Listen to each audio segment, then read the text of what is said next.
and we can begin. Okay, so first of all, welcome everybody to the Thursday night Likutei Moharan Shir tonight. Baruch Hashem. Be'ezer Hashem, we're starting a new Torah. This is Torah Chaf, which is Torah 20. As you can see, it's called Tisha Tikunin Yakirin. This Torah is L'shon Rabbeinu Zichrono Livracha. It is based on the Pirkat Lisoa, the Safa D'Tzniusa. I'll just explain a little background about what it is that we are talking about. Okay. There is Safa D'Tzniusa is a sefer that was written by Yaakov Avinu,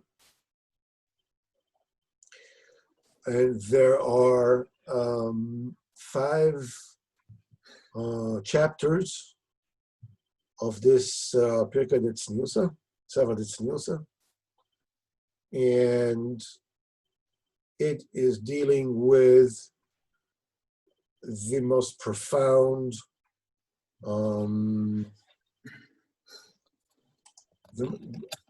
the most profound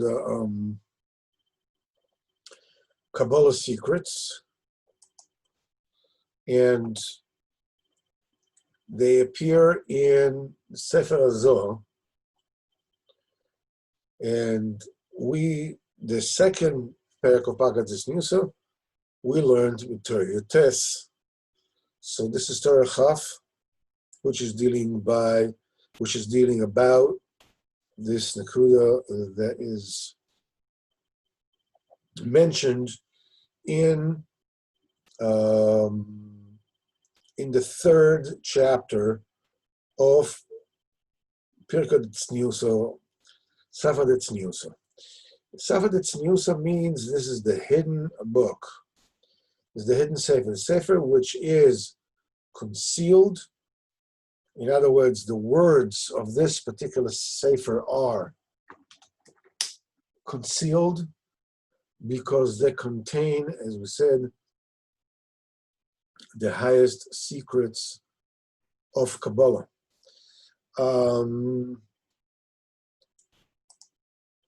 In order to understand a little bit about what's going on here,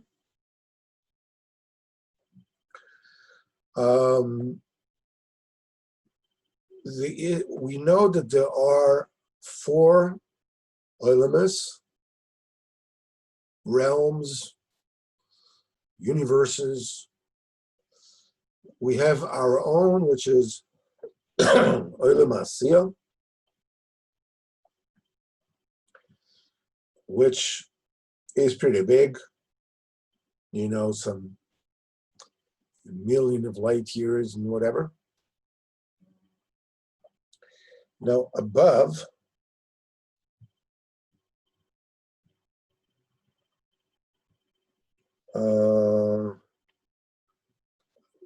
can you hear me, Hillel? Is that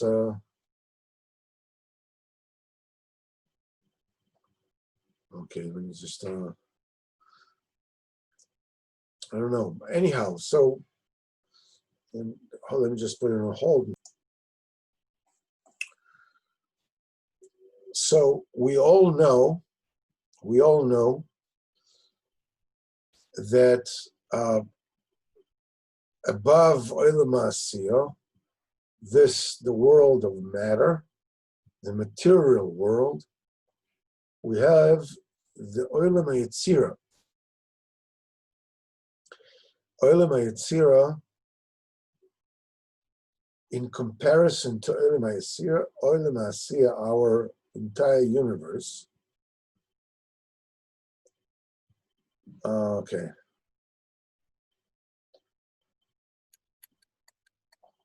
The Olam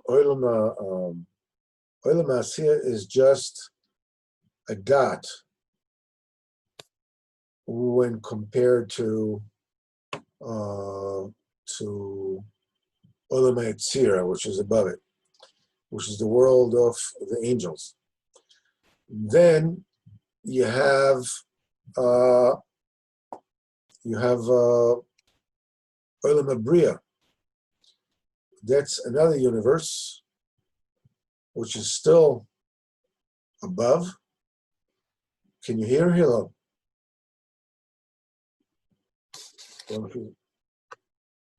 don't think you can hear me. Can you hear me? I don't know. Okay.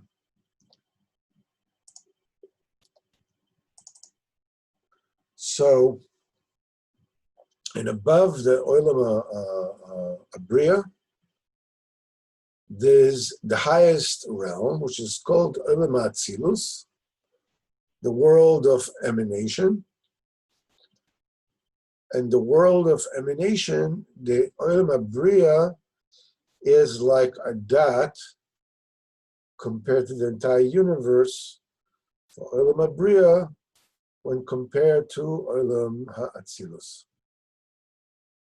Now, Olam Atzilus is different than the other realms below it, in that it has two sets of 10 sefirot. We know that every world is divided into 10 sefirot, the 10 tools with which the bounty trickles down from below and becomes congealed and materializes from one world to the next. Olam Atzilus, the world of emanation, is, as I said before, it is unique in it that it has two sets of 10 sefirot. The upper set has a nickname called Arich Anpin, the long face, the big face. And the lower set, which is called Ze'er Anpin, the small face. Now, the Olam of Arich Anpin is totally unfathomable, and it will not be, revealed in any way, shape, or form until Osid Lavod. It belongs to the realms of infinity, and in it, the being that Kadosh Baruch Hu has created man, with great secrets in every single limb and part of a human being, contains a lot of secrets. It alludes to very, very exalted mysteries and secrets, such as the ears and the eyes and the mouth and the hands and the body and so forth and so on. Now, so we know that the Mekubalim, when they wanted to explain very, very high principles in Kabbalah, very ethereal and complex and abstract concepts, they used Meshalim, they used parables, and mainly they used the human body. And the fact that there is a male and there is a female, and so forth and so on. So we all know that in the realm of Arich Anpin, I mean, we know that the beard is an extremely holy thing. And to the point where when you have in the Song of Songs of Shlomo HaMelech, where Chazal said all the books of the Bible are holy, and the Songs of Songs is Kodesh Kodeshim, is the Holy of Holies. It is the holiest. It is the holiest of all. Just a second. Okay, let's see here. It is the holiest of all books of the Bible. And when you read the Shir HaShirim, you see how the bride describes her groom, which is Knesset Yisrael describing HaKadosh Baruch Hu, as it were, and she talks about his legs and his hands and his hair, but and his eyes and whatever, and his lips. But there's one thing that in Shir HaShirim she does not describe. In Shir HaShirim, the Kala, the bride, does not describe the beard of her chasa, of her groom, because the secrets that are tied to the beard are so high that even in Shir HaShirim, they were not mentioned, because the higher something is, the more it has to be concealed. So the klipot cannot siphon chiyus and life force from there. So it's like, like any kind of precious commodity, you have to keep it safer, on the wraps. The more rare it is, the more expensive, and the more secret it is, the more it has to be encrypted and concealed, and so forth and so on. So we have the level of the beard. The level of the beard signifies the level of rachamim. Rachamim, as we explained a few times before, is when the chesed and the gvura are combined together and they're put into action. Chesed is, to forgive and forgo and let it go. The gvura, is constricting the chasadim. What's left of the chasadim after the constriction of the gvura is called rachamim. The beard signifies the rachamim. Say when Am Yisrael was in Har Sinai, when they crossed the Red Sea, they saw Kodesh Baruch Hu, and he looked like a warrior, a young warrior, dressed in his war clothing, as it were, because Hashem ish milchama. And on Har Sinai, during Kabbalah Torah, Chazal says, Nidmalem, they saw him, they envisioned him, as it were, as kezoken mole rachamim, as an elderly sage that is full with compassion, with rachamim. Zoken, obviously, and we're talking about Nipnei Seva Takom. This is, you're supposed to stand up before anybody who is over the age of 70. It also says, V'hadarta pnei zaken. and you should glorify the face of a zaken. So what is a zaken? If you said b'fnei seva sakum, he says you're supposed to stand before somebody is old. What does it mean? You're supposed to glorify, it's supposed to give splendor to the face of a zaken. So Chazal says zaken is an otrikon. It is like an acronym. Zaken is ze kon chochma. If zaken is somebody, even if he's a Talmid Chacham, even if he's young, he's called zaken. Al Shema Chochma. The Chochma is something that entitles somebody to the title of zaken. And you say, V'hadalta pnei zaken. It says that the beard is the glory of the face. V'hadras ponim, it says somebody has a hadras ponim, he has an impressive visage. As it was, he's like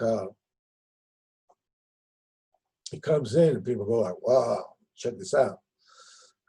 So usually it's the beard. This is the glory of the man is the beard. As a hadras ponim is a zaken. So is the union of zaken, is the union of beard. And the beard in the level, we all know that which we say on Yom Kippur, we say on Tainus, we say when HaKadosh Baruch Hu has revealed himself to after Chet HaEgel, HaKadosh Baruch Hu has revealed himself to Moshe Rabbeinu and revealed to him 13 traits, midos of Rachamim. Says Hashem Hashem kel rachum v'chonun erech hapayim v'rav chesed v'emet notzer chesed alafim noseh avon v'fesha v'chata'a v'nakeh. These are the 13 vessels of compassion, of Rachamim. Kadosh Baruch Hu told him that once you mention this brings about an influx of tremendous compassion in the world. And when the 13 traits of Rachamim are used, are in action, everything can be forgiven. The Chet HaEgel, the Chet HaMeraglim, everything can be forgiven. So the 13 midos of Rachamim, they are in the beard of the level of Arich Anpin. There are 13 tikkunim, 13 rectifications of the beard. And from them stem the 13 midos shel Rachamim. Now, we also have, in the Torah, we have Benigla, we have 13 midos shet Torah and Dreshus b'hem, which we'll visit a little bit later. This is obviously correspond to the 13 vessels of compassion of Arich Anpin. In the lower half, the lower set of 10 Sefirot of Olam HaAtzilus, we find 9 midos of Rachamim. From 13 became 9 because it's a lower madrega. The higher madrega has 13 and the lower madrega has 9. It's not as powerful. It is not as potent as the 13. And we meet those 9 tikkunei Rachamim after the Chet of the Meraglim. When HaKadosh Baruch Hu wanted to, Chas v'Chalila, do away, then Moshe Rabbeinu mentioned 9 midos of Rachamim. This is the lower level that belongs to the Arich Anpin. I'm sorry, the Ze'er Anpin. In the Ze'er Anpin, the small face, it is 9. And this is something that Moshe Rabbeinu can get there. He can mention he could use it. And in Arich Anpin, it's only a Kadosh Baruch who can do it. And when we mention it, but to invoke them, a Kadosh Baruch who can. So this particular turn, now we will share with Hashem the screen again. We'll take a look. Okay, here we go. So we have Tisha Tikunin Yakirin, 9 very important, very precious, very important rectifications. This is in the Pirkat Lisod Sefer Tzniusa, in the 3rd parak of the Sefer Tzniusa. That's, as we said before, the Sefer that Yaakov Avinu wrote. And it says the following. This is what the text says in Sefer Tzniusa. It says, Tisha Tikunin Yakirin, 9 very important and very exalted rectifications. Itmasra Ladikna were given to the beard. Dikna is a beard. Kol ma itmar v'lo isgalia. Everything that was itmar, that was hidden, v'lo isgalia, it was not revealed. Ilav v'ikora ishtokach. Extremely exalted and extremely precious, extremely high, is found there. Vehu, and it, the beard, Ginzaya Yakira. It is a very, very important and exalted safe box, as it were, a silo. And now he is going in describing the 9 tikkunim that were given to the beard. As we said, that the beard itself is a mashal, and the way that the beard is made, the way that the beard is built, it all refers to extremely high level of secrets and mysteries of Kabbalah. The first tikkun, Nimin al Nimin Mikabe Pische Udnin Ad Reisha de Puma. So he says hairs and hairs, starting right next to the opening of the ears, Mikame Pische Udnin, the opening of the ears, and they go down Ad Reisha de Puma, the heads of the mouth. The mouth has 2 sides, this side and this side. This is called one head of the mouth, this is called another head of the mouth. So it comes and says, Nimin, hairs that come down they start from, opposite the holes of the ears and go all the way down to the head of the mouth, the heads of the mouth on both sides. This is the first tikkun. And he says, Mireisha Hai, Lireisha Acharon. This is the second tikkun. From this side to this side. From this head to this head. This is the second tikkun. The third one, he says, Ishtokach mitchos trei nukvin orcho malia de lo ischazia. He says that there is underneath the nostrils, there is like an empty segue, as it were, a trough, It says that is actually filled. You can see that it is the trough because it is filled with small, tiny hairs.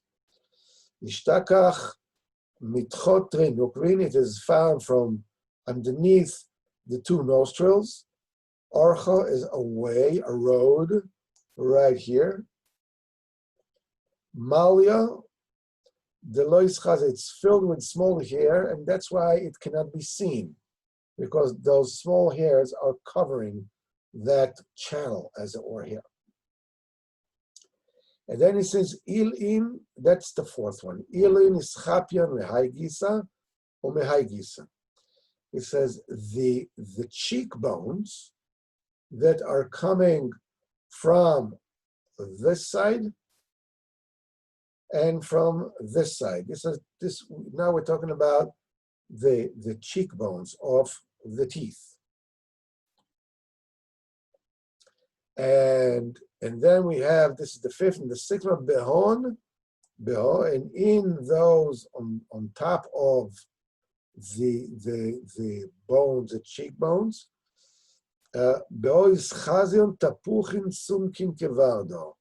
above them it is found, you actually found the cheeks that don't have any hair on them. And in Olam, in the higher worlds, it says they look like apples that are red as roses. We're talking about somebody who is very healthy, healthy dude. He has rosy cheeks. Al Pi Kabbalah. And then he says as follows: the beard itself is divided into parts. First of all, b'chad chuta, talian, ukmin, takifin, ad chedvoi. The front part of the beard, just the hair on the very front. He says these are hairs that are hanging one by one, that they're black, they're very strong, and they're going all the way down until the chest. That's one tikkun. And then the next tikkun is Sifvan Sunki Kevalda Ispanon. We have lips that are red like a rose, that have no hair on them, but they are also part of the rectification of the beard. And then we have the next tikkun is Zeirin Nachtin Begroino or Mechapin Kadlo. Where underneath the beard, on the inside, there are shorter hair that are growing, and they are going down the throat.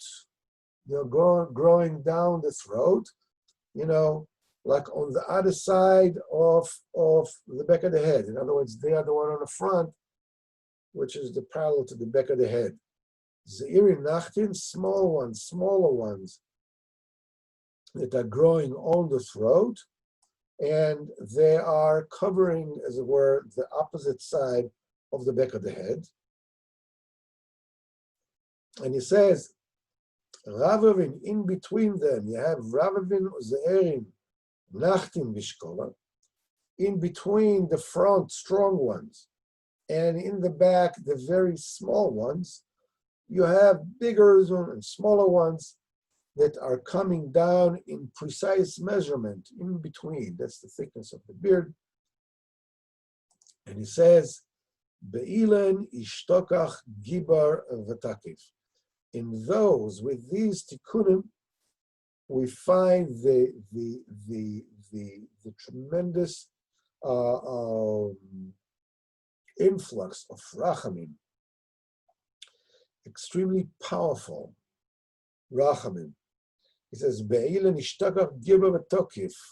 There are tremendous powers in these 9 tikkunim to bring down tremendous amounts of compassion. Obviously, here we were talking about amazing Sodas Torah. And we are just starting, to say, the incredible chidushim that there are in this particular Torah. And in the very beginning, Rabbeinu brings the tikkunim the way they are in the original. This is usually Seder of Likutei Moharan.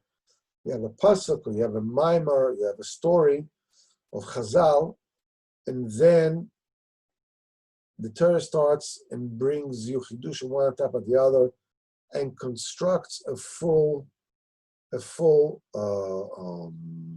structure. And then it all ends up, at the end, Rabbeinu shows how everything is found in the subject of the Torah itself. So we have, B'ezrat Hashem, quite enough material and incredible chidushim that are coming again and again and again in this Torah. And Torah Sif Aleph starts as follows: that you should know, Sheyesh Neshama Ba'olam, that there is a soul in the world, Shal Yada Nizgale Be'urei Uferushei HaTorah. There's a neshama in the world that is the conduit. Through this neshama, the explanation of the Torah and the illumination of what the Torah says and what it means, that neshama reveals. And it says, in this particular neshama, imisubeles v'yisurim, it is wrapped in tremendous suffering. And it is said, pas b'melachto. He says, a piece of bread with salt you shall eat. Chazal said, umayim b'mseira tishte, and just a little bit of water by measure, you will drink. Chazal says, Ve'al haaretz tishon, and you sleep on the ground, and v'chayei tzar tichye, and you live the life of suffering and anguish. He says, Chazal says, Ashrecha ba'olam hazeh, kach darka shel Torah. This is the road to Torah. It's Chazal says, Ashrecha ba'olam hazeh, and Ashrecha ba'olam haba. Obviously, it's a little bit difficult to understand. When you say Ashrecha ba'olam haba, I can understand. But it says Mefurash, v'chayei tzar tichya, you're going to live a life of tsar, of sorrow. So how can it be that Ashrecha ba'olam hazeh? The answer is that if you remember, we spoke about the difference between pain and suffering. We said that pain is an objective inyan. Something hurts. Suffering is when I am unhappy, when somebody is unhappy with the fact that he feels pain. Pain itself has a measurement. And with the Emunah, you can overcome everything. Any kind of pain. But when a person does not believe that the pain he's going through serves a purpose, that causes suffering. We learned in Sipurei Maisius that the man on the horse is, is selling himself as a slave to the son of the king. And the process is that they are together on the tree, and then they separate. And the second time, then they separate. And when they separate, this is when the son of the king, the true son of the king, finds a sack of bread, and he meets the men of the forest. And then the man of the horse, which is really the true son of the slave, meets him and begs him for bread. So the true son of the king says, I'm sorry, I can't give you anything. In the wilderness, I need the bread for myself. My life comes first. This is halacha. When people go in the desert, in the wilderness, and somebody has food and is only, water, whatever it is, only for one of them, the halacha is he cannot allow to share this. He's not allowed to share because his life comes first. So we learned that let's just stop the share for a minute.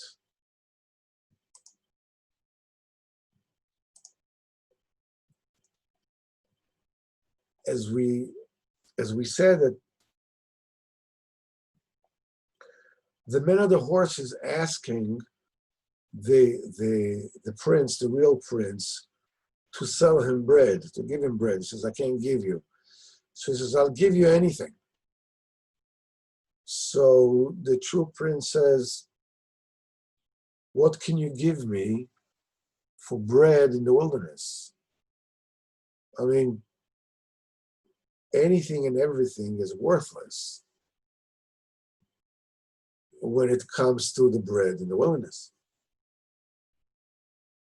So the man of the horse, which is the true son of the slave, said, I'll sell you myself. I'll sell you my entire self. I'll become your slave forever.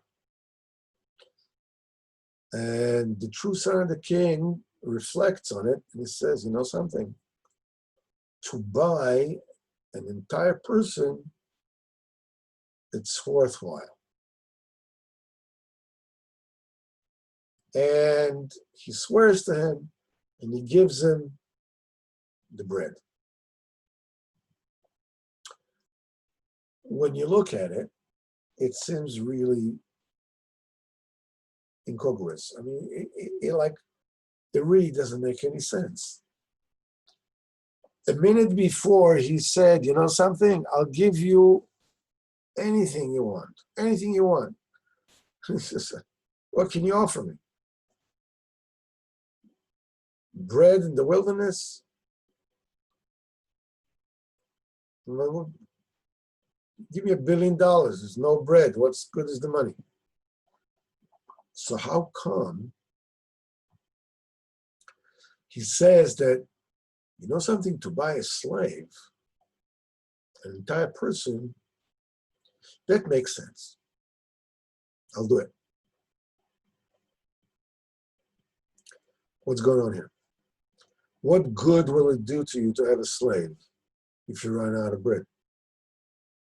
And how is a slave different than having $1 million or $1 billion or whatever?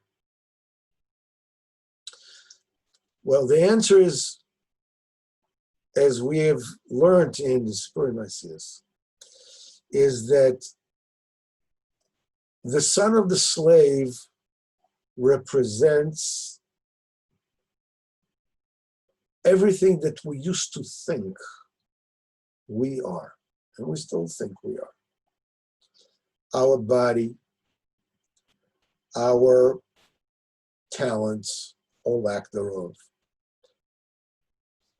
our emotions, our midos, our history, our story,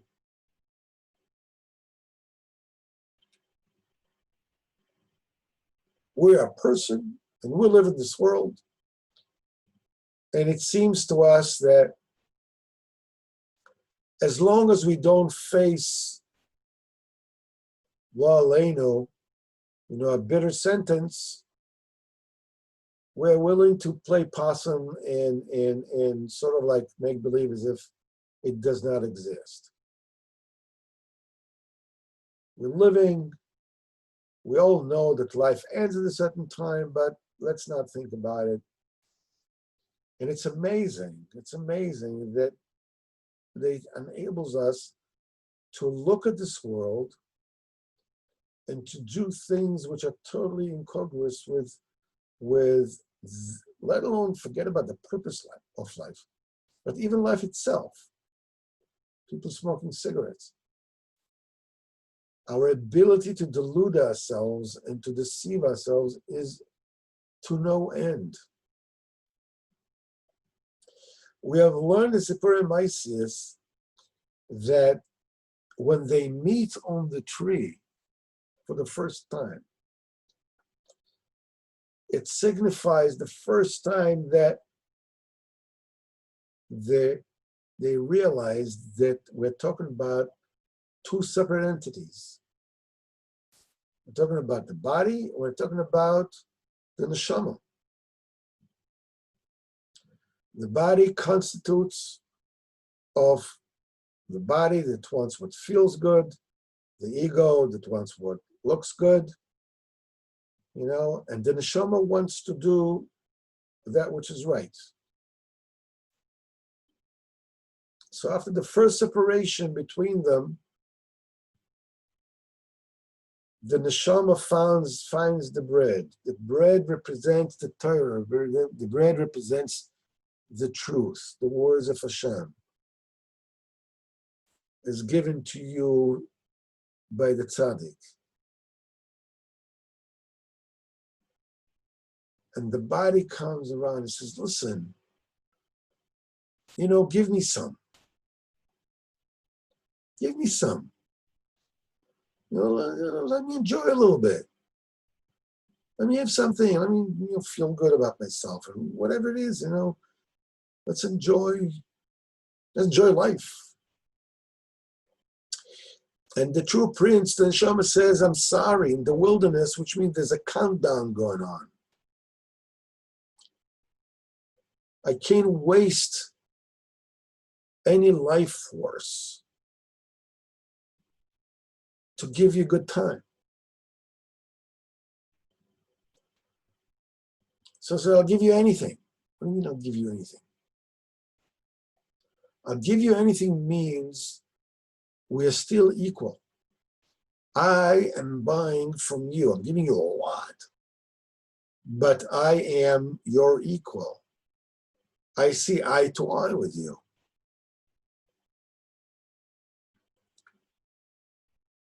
It's a no-go. You can't give me anything. What can you give me?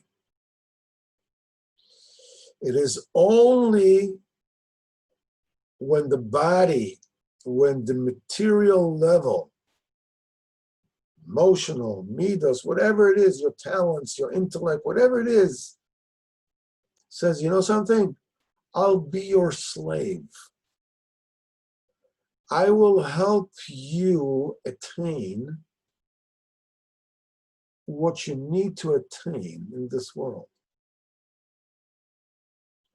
I'll be a tool in your hands, which is the definition of a slave.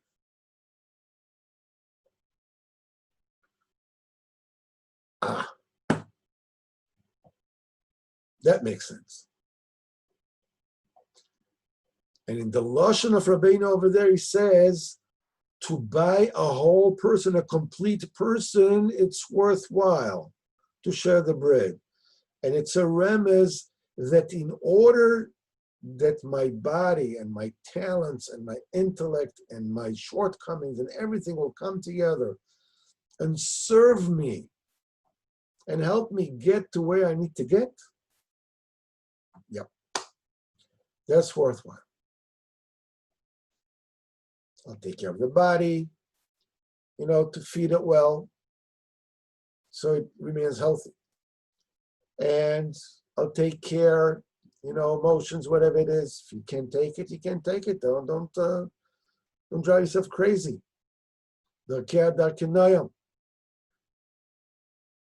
Not because I'm spoiling the body.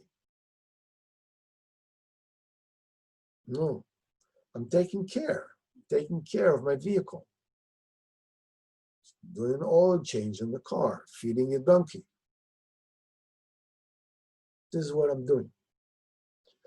A person who is able to eat just bread with salt and drink a measure of water and sleep on the floor and be totally okay with whatever goes over him.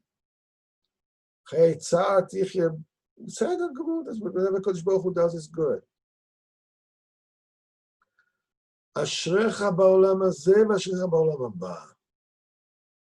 Meritorious and fortunate you are, not only in the world to come, but also in this world. You don't miss it. You don't miss it. Anybody here particularly misses the fact he doesn't have a yacht?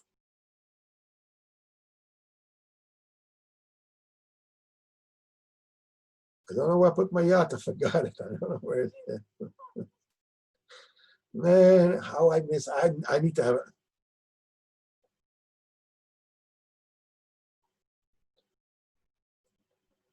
When somebody is in that level,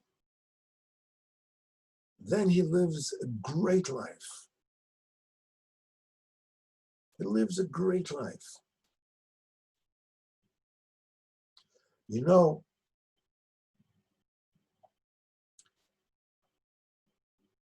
There's a great secret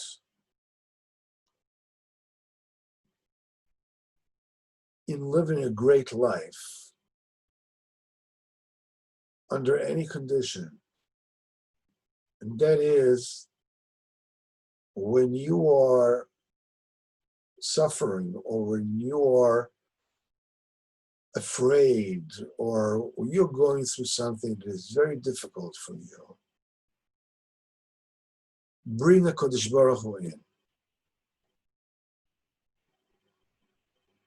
Bring him in. So I'm scared. I'm in pain. Help me. I know that it's good for me. I know that it is my tikkun, and I thank you for it. Yeah, but it's hard for me. Reb Nosson says in Likutei Tfilas, an unbelievable request from HaKadosh Baruch Hu. First of all, he requests from HaKadosh Baruch Hu to totally eradicate and erase all my averos and all my sins without any asurim, without any pain, without any suffering whatsoever. Because also you can do anything.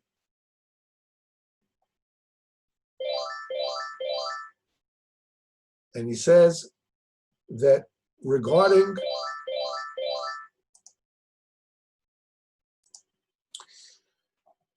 so as we said that he, Nelson says, and those sufferings that I absolutely must suffer, the very little that is left, that has to be, it also says to Kodesh Baruch Hu, please bring them on me only when I have an expanded consciousness that I'm able to receive them with love. And thank you for them. In other words, in a state where if I'm not able to do this, don't bring any kind of concern whatsoever. Because there isn't anybody who can pass through this world without having any, at least some kind of pain. But the neshama that the entire Torah has to go through, which we will go in, which we'll speak about more the next time, has to go through immense amount of Yisurim in order to bring the Torah into this world. We'll talk a little bit more about it in Yitzhak Hashem next Thursday, when we'll continue Likutei Moharan Torah Chaf. I want to thank each and every one of you for being here, for bearing with me. And Bezrat Hashem, Motzei Shabbos, we will meet at 9:30, learning Sichas Haran.